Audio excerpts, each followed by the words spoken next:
Hi అండి. ఈరోజు light గ్రేవీతో chicken curry ఎలా చేసుకోవాలో చూపిస్తాను చూడండి. చికెను 2-3 సార్లు మంచిగా కడిగేసేయండి. కడిగేసిన తర్వాత కల్లుప్పు వేసేయండి. అందులో కల్లుప్పు వేసుకున్న తర్వాత కొంచెం పసుపు వేసుకోండి.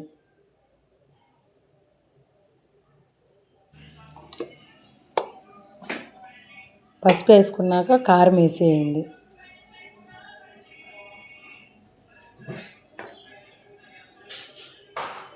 కల్లుప్పు, పసుపు, కారం వేసుకున్న తర్వాత కొంచెం ఆయిల్ వేసేయండి.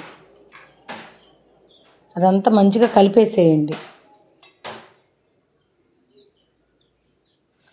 అంత కలిపేసి ఒక 2 నిమిషాలు పక్కన పెట్టేసేయండి.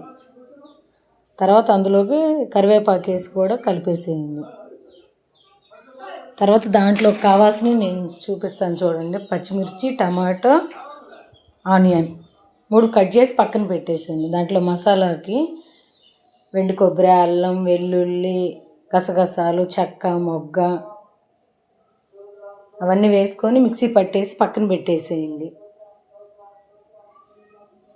ఆయిల్ ఒక గిన్నె పెట్టేసుకొని దాంట్లో ఆయిల్ పోసేయండి. అది హీట్ అయిన తర్వాత టమాటా, పచ్చిమిర్చి, ఆనియన్ 3 తీసుకెళ్ళి అందులో వేసేయండి. అవంతా మంచిగా కలిపెట్టేసిన తర్వాత మూత పెట్టేసేయండి. ఒక 5 నిమిషాలు మగ్గిపోతాయి. తర్వాత 2 బిర్యానీ ఆకులు ఉంటాయి కదా, అవి వేసేయండి. అవి వేసి మళ్ళీ మూత పెట్టేసేయండి. అట్లా మంచిగా మగ్గిపోయిన తర్వాత ముందుగా మనం చికెన్ కలిపి పెట్టేసుకున్నాం కదా, అది అందులో వేసేయండి. అందులో వేసి కలిపేసి మూత పెట్టేసేయండి.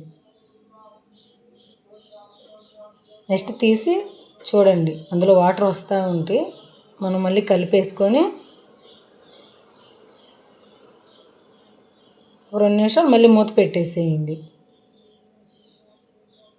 ఒకసారి తీసి మళ్ళీ కలిపెట్టుకొని కొంచెం వాటర్ పోసేయండి. అందులో వాటర్ మనకు కొంచెం గ్రేవీలా కావాలి కాబట్టి వాటర్ పోసేయండి. అది తక్కువ పోసుకోండి, ఎక్కువ వాటర్ వద్దు. అట్లా కలిపేసుకొని మళ్ళీ మూత పెట్టేసేయండి.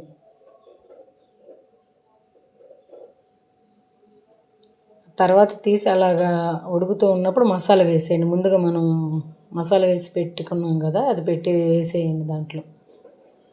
అది వేసినాక చికెన్ మసాలా ఉంటుంది కదా, ఆ చికెన్ మసాలా కూడా అందులో వేసేయండి. వేసి మొత్తం కలిపేసేయండి. చికెను ఫాస్ట్గానే ఉడికిద్దండి, ఎందుకంటే ఇది మామూలు నాటుకోడి ఏం కాదు కదా, ఇది నార్మల్గా ఉడికేసిద్ది త్వరగానే. పుదీనా, కొత్తిమీర వేసేయండి. గ్యాస్ ఆఫ్ చేసేయండి. ఇంట్లో టిఫిన్ దోశ ఉందండి ఈరోజు, అందుకని చెప్పేసి నేను అట్లాగా గ్రేవీలాగా ఉంచాను. దోశ చికెన్ కర్రీ కాంబినేషన్ ఎంతమందికి ఇష్టం. కర్రీ మటుకు కుదిరిందండి మంచి.